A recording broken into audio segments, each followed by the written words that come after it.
140 നിയോജക മണ്ഡലങ്ങളിലായി 883 സ്ഥാനാർത്ഥികൾ ജനങ്ങളുടെ വിധി കാത്ത് ഇന്ന് തെരഞ്ഞെടുപ്പിലേക്ക് കടക്കുകയാണ്. 30,495 പോളിംഗ് ബൂത്തുകളാണ് സജ്ജമാക്കിയിട്ടുള്ളത്. ഇതിൽ 2040 പ്രശ്നബാധിത ബൂത്തുകളാണ് എന്നുള്ള കണ്ടെത്തൽ തെരഞ്ഞെടുപ്പ് കമ്മീഷന്റെ ഭാഗത്തുനിന്നുണ്ട്. 2.71 കോടി വോട്ടർമാർ കേരളത്തിൽ പോളിംഗ് ബൂത്തുകളിലേക്ക് എത്തും. അതിൽ എത്ര ശതമാനം പേർ പോളിംഗിന് എത്തും എന്നുള്ളത് നമുക്ക് വൈകുന്നേരത്തോടു കൂടി, ഒരുപക്ഷെ നാളെ രാവിലെയൊക്കെ കൂടിയാകും ഒരു അന്തിമ ചിത്രവും മറ്റും ലഭിക്കുക. പക്ഷേ ഇതുവരെ ഇല്ലാത്ത സുരക്ഷാ ക്രമീകരണങ്ങൾ, മറ്റ് നിബന്ധനകൾ, ആധുനിക സംവിധാനങ്ങളൊക്കെ ഉപയോഗിച്ചുള്ള ഒരു തെരഞ്ഞെടുപ്പ് ആണ് എന്നുള്ളതാണ് ഏറ്റവും പ്രധാനം. SIR പൂർത്തിയാക്കിയ ശേഷം ഉള്ള ആദ്യ തെരഞ്ഞെടുപ്പ് കൂടിയാണ് ഇത് എന്നുള്ളത് ഏറ്റവും പ്രധാനപ്പെട്ട ഒന്നാണ്. ഭരണ തുടർച്ച LDF പ്രതീക്ഷിക്കുമ്പോൾ അധികാരം തിരികെ പിടിക്കാമെന്ന ആത്മവിശ്വാസത്തിലാണ് UDF. 5 സീറ്റുകളിലെങ്കിലും വിജയം NDA പ്രതീക്ഷിക്കുന്ന പശ്ചാത്തലമുണ്ട്. മോക്ക് പോളിംഗ് പല സ്ഥലങ്ങളിലും ആരംഭിച്ചിട്ടുണ്ട്.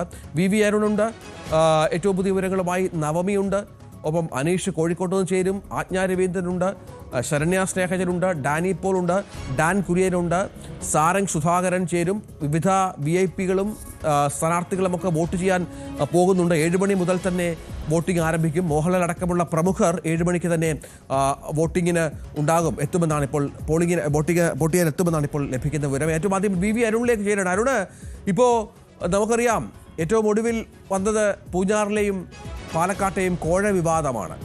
വോട്ടിന് പണം നൽകുന്നു എന്ന വിവാദമാണ്. അത് വല്ലാതെ ചർച്ചയായിരുന്നു ഇന്നലത്തെ ദിവസം. അങ്ങനെ ഡീൽ മുതൽ വോട്ടിന് പണം വരെയുള്ള ഒരു വലിയ പ്രചരണ കാലം, അല്ലേ? ദിവസം കുറവാണെങ്കിൽ പോലും അത് വലുതായി നമുക്ക് തോന്നും. വിഷയങ്ങൾ അത്രയധികം കടന്നു വന്നിരുന്നു. ഏറ്റവും ഒടുവിൽ തെരഞ്ഞെടുപ്പ് ദിവസത്തിലേക്ക് വരുമ്പോൾ ഇന്നും ഇത്തരം വിഷയങ്ങൾ മുന്നണികളെല്ലാം സജീവ ചർച്ചയാക്കുമെന്ന് തന്നെ കരുതണോ?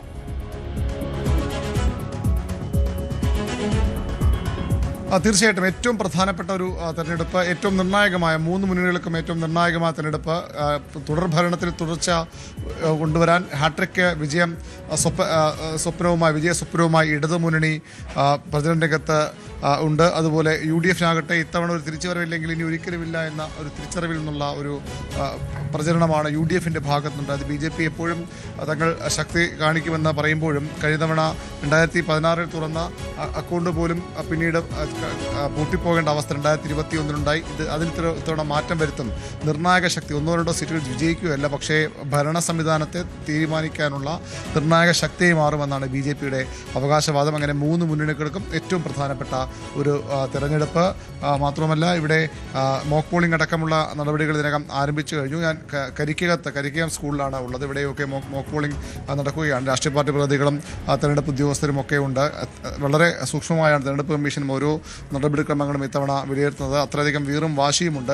സൂചിപ്പിച്ച പോലെ നിരവധി വിഷയങ്ങൾ ഉയർന്നു വന്നു. ആദ്യഘട്ടം ഡീൽ ആരോപണം, CPM-ഉം BJP-യുമായി ഡീലെന്ന് കോൺഗ്രസ്, BJP-യും കോൺഗ്രസുമെന്ന CPM, തിരികെയുള്ള ആരോപണങ്ങളുമൊക്കെ ഉയർന്നു വന്ന ഒരു തെരഞ്ഞെടുപ്പ്. ഏറ്റവും ഒടുവിൽ ഇന്നലെ പാലക്കാട് ശോഭാ സുരേന്ദ്രൻ പണം നൽകി വോട്ടർമാരെ സ്വാധീനിക്കാൻ ശ്രമിച്ചു എന്ന ആരോപണം. പൂഞ്ഞാറിൽ പ്രശ്നങ്ങൾ, വർഗീയ പരാമർശങ്ങൾ പലയിടത്തും ഉണ്ടായ ഒരു തെരഞ്ഞെടുപ്പ്, പരസ്പരം വർഗീയ ആരോപണങ്ങൾ ഉയർത്തിയ തെരഞ്ഞെടുപ്പ്. ഞാൻ നിൽക്കുന്നത് കഴക്കൂട്ടം മണ്ഡലത്തിലാണ്. കഴക്കൂട്ടത്തും അതിശക്തമായ പോരാട്ടം നടക്കുന്ന CPM ത്രികോണ പോരാട്ടം എന്ന് പറയാമെങ്കിലും ഇടതുമുന്നണിയും BJP-യും തമ്മിൽ വലിയ പോരാട്ടം നടക്കുന്ന ഒരു മണ്ഡലമാണ് കഴക്കൂട്ടം. മുൻ മന്ത്രി കടകംപള്ളി സുരേന്ദ്രൻ CPM-ന്റെ സംസ്ഥാന സമിതി അംഗം കൂടിയാണ്. അദ്ദേഹം ഇവിടെ വീണ്ടും ജനവിധി തേടുന്നു. BJP-ക്ക് മുൻ കേന്ദ്ര സഹമന്ത്രി കൂടിയായ V മുരളീധരൻ, 2 നേതാക്കളും തമ്മിലുള്ള അതിശക്തമായ പോരാട്ടമാണ് ഇവിടെ നടക്കുന്നത്. തീർത്തും അപ്രവചനീയമായ ഫലം ആകും ഇവിടെ എന്നുള്ളത് ഉറപ്പാണ്. ശരത് പ്രസാദ് എന്ന മുൻ MLA ആണ് UDF ഇത്തവണ ഇവിടെ കളത്തിലിറക്കിയിരിക്കുന്നത്. ഏതായാലും കടകംപള്ളിക്കെതിരെ ഏറ്റവും ഒടുവിൽ ചില ആരോപണങ്ങളടക്കം ഈ ഒരു ക്ഷേത്രത്തെ പൂജാരിയുടെ മരണവുമായി ബന്ധപ്പെട്ട ആരോപണങ്ങളടക്കം BJP ഉയർത്തിക്കൊണ്ടുവരുന്നുണ്ട്. അതിൽ കടകംപള്ളി തന്നെ ഇപ്പോൾ ക്രൈംബ്രാഞ്ച് അന്വേഷണം ആവശ്യപ്പെട്ടിരിക്കുന്നു. അങ്ങനെ ഓരോ ഇഞ്ചിലും ഓരോ അണുവിലും വീറും വാശിയും ഉള്ള തെരഞ്ഞെടുപ്പ്. തിരുവനന്തപുരത്തിൻ്റെ മണ്ഡലങ്ങളുടെ പ്രത്യേകതകൾ പരിശോധിച്ചാൽ മാത്രം നഗരമണ്ഡലങ്ങളിൽ മാത്രം അതിശക്തമായ പോരാട്ടം നടക്കുന്ന നഗരമണ്ഡലങ്ങളുണ്ട്. അത് നേമത്ത് BJP-യുടെ അക്കൗണ്ട് തുറന്ന മണ്ഡലം, പിന്നീട് പൂട്ടിച്ച മണ്ഡലം, കഴിഞ്ഞ തവണ പൂട്ടിച്ച V ശിവൻകുട്ടി തന്നെ ഇത്തവണ അത് ഇരട്ടത്താഴിട്ട് പൂട്ടുമെന്ന് പ്രഖ്യാപനവുമായി മത്സരിക്കാനിറങ്ങുന്നു. എന്നാൽ ഒരു കാരണവശാലും ഇത്തവണ BJP പരാജയപ്പെടില്ല. വളരെ നേരത്തെ ദേശീയ സംസ്ഥാനത്ത് ഏറ്റവും അധികം സ്ഥാനാർത്ഥി പ്രഖ്യാപിച്ച BJP-യുടെ മണ്ഡലം കൂടിയാണ് നേമം. സംസ്ഥാന അധ്യക്ഷൻ രാജീവ് ചന്ദ്രശേഖർ മത്സരിക്കുന്ന മണ്ഡലത്തിൽ വളരെ നേരത്തെ അദ്ദേഹം തന്നെ സ്ഥാനാർത്ഥി പ്രഖ്യാപിച്ച അപൂർവത നേമത്ത് ഉണ്ടായിരുന്നു. തിരുവനന്തപുരം സെൻട്രൽ അതിശക്തമായ പോരാട്ടം നടക്കുമെന്ന് ഉറപ്പാണ്. സിനിമാ താരം സുധീർ കരമനയും CP ജോൺ ഇത്ര പതിറ്റാണ്ടുകളുടെ രാഷ്ട്രീയ പാരമ്പര്യമുള്ളപ്പോഴും ഇതുവരെയും ഏതെങ്കിലും ഒരു സഭയിലേക്ക് ഒരു പാർലമെന്റ് രംഗത്തേക്ക് അവർ അദ്ദേഹത്തിന് കഴിഞ്ഞിട്ടില്ല. അദ്ദേഹം ഇത്തവണ വളരെ പ്രതീക്ഷയോടുകൂടി ഇവിടെ CMPക്ക് ആ സീറ്റ് കോൺഗ്രസ് വിട്ടു നൽകുകയായിരുന്നു. CP ജോണും സുധീർ കരമനയും BJPയുടെ സിറ്റി ജില്ലാ അധ്യക്ഷൻ കരമനയും ഏറ്റുമുട്ടുന്ന തിരുവനന്തപുരം വളരെ ശക്തമായ പോരാട്ടം നടക്കുന്ന മണ്ഡലമാണ്. വട്ടിയൂർക്കാവ് ഒരിക്കലും സംസ്ഥാനത്തിന് ഏറ്റവും അധികം ശ്രദ്ധിക്കപ്പെടുന്ന മണ്ഡലങ്ങളിൽ ഒന്ന്. VK പ്രശാന്തും അതുപോലെ തന്നെ K മുരളീധരൻ, അദ്ദേഹം അവിടുത്തെ മുൻ ജനപ്രതിനിധിയായിരുന്നു. അവിടെ നിന്ന് അദ്ദേഹം വടകരയിലേക്ക് പോകുന്നു. തിരികെ എത്തി മുരളി വീണ്ടും വട്ടിയൂർക്കാവ് പിടിച്ചെടുക്കാൻ എത്തുമ്പോൾ മേയർ ബ്രോ പിന്നീട് MLA ബ്രോയെ മാറി പ്രശാന്തിനെ നിലനിർത്താമെന്ന് CPM ഉറച്ചു പ്രതീക്ഷിക്കുന്നു. എന്നാൽ R ശ്രീലേഖ എന്ന മുൻ IPS ഉദ്യോഗസ്ഥയെ ശാസ്ത്രമംഗലം വാർഡ് കൗൺസിലർ ഇറക്കിക്കൊണ്ട് BJPയും അവിടെ ശക്തമായ പോരാട്ടമുണ്ട്. അക്ഷരാർത്ഥത്തിൽ അവിടെ 1-2 സ്ഥാനങ്ങളിൽ പോലും ആര് എന്ന് പറയാൻ കഴിയാത്ത തരത്തിലുള്ള ത്രികോണ പോരാട്ടം, അതിശക്തമായ ത്രികോണ പോരാട്ടം. ആര് ജയിക്കും, ആര് പരാജയപ്പെടുമെന്ന് പറയാൻ കഴിയാത്ത അതിശക്തമായ പോരാട്ടം വട്ടിയൂർക്കാവിൽ നടക്കുന്നു. ഇത് നഗര മേഖലകളുടെ മാത്രം കാര്യമാണ് ഞാൻ പറയുന്നത്. കോവളത്ത് കോൺഗ്രസിൻ്റെ കഴിഞ്ഞ തവണത്തെ ഏക സിറ്റിംഗ് സീറ്റ് തിരുവനന്തപുരം ജില്ലയിൽ, അവിടെ ഇത്തവണ വിൻസെന്റ് വീണ്ടും ആ സീറ്റ് നിലനിർത്തുമെന്ന പ്രതീക്ഷയാണ് കോൺഗ്രസിനുള്ളത്. എന്നാൽ പിടിച്ചെടുക്കാൻ ഭഗത് റൂഫസ് എന്ന ഒരു യുവ നേതാവിനെയാണ് അവിടെ ഇടതുമുന്നണി സ്വതന്ത്രനായി രംഗത്തിറക്കിയിരിക്കുന്നത്.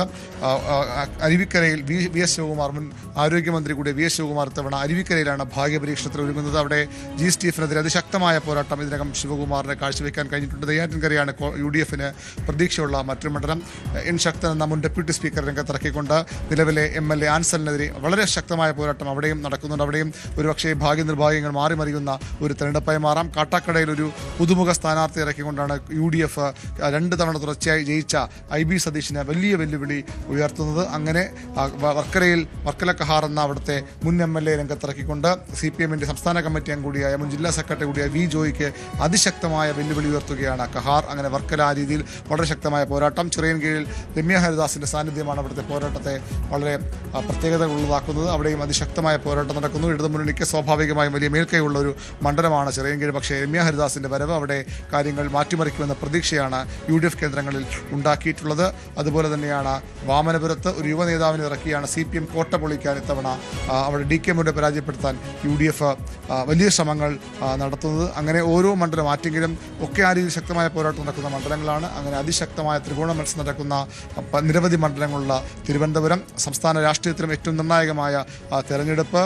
ഏത് വിധേനയും ഭരണം നിലനിർത്തുമെന്ന്, ചില സീറ്റുകൾ ഒരു സിറ്റിംഗ് സീറ്റ് നഷ്ടപ്പെട്ടേക്കാം, എങ്കിലും 80 മുതൽ 85 സീറ്റ് വരെയെങ്കിലും നേടി ഭരണം നിലനിർത്താമെന്ന ഉറച്ച പ്രതീക്ഷയാണ് മുഖ്യമന്ത്രി പിണറായി വിജയനുള്ളത്. പക്ഷേ അദ്ദേഹം കഴിഞ്ഞ ദിവസം സംസാരിക്കുമ്പോൾ പറഞ്ഞത് 99 സീറ്റ് 2021 ലഭിച്ചെങ്കിൽ അതിൽ ഒരു സീറ്റെങ്കിലും അധികം നേടി ഭരണ തുടർച്ച ഉണ്ടാക്കുമെന്ന് മുഖ്യമന്ത്രി അവകാശപ്പെടുമ്പോൾ കംഫർട്ടബിൾ മജോറിറ്റിയിലേക്ക് എന്ന് പറഞ്ഞ പ്രതിപക്ഷ നേതാവ് 100 സീറ്റ് ലഭിക്കുമെന്ന ഒരു പ്രതീക്ഷയിലേക്ക് ഇപ്പോൾ പ്രതിപക്ഷ നേതാവിന്റെ രാഷ്ട്രീയ ഭാവി കൂടി തീരുമാനിക്കുന്ന ഒരു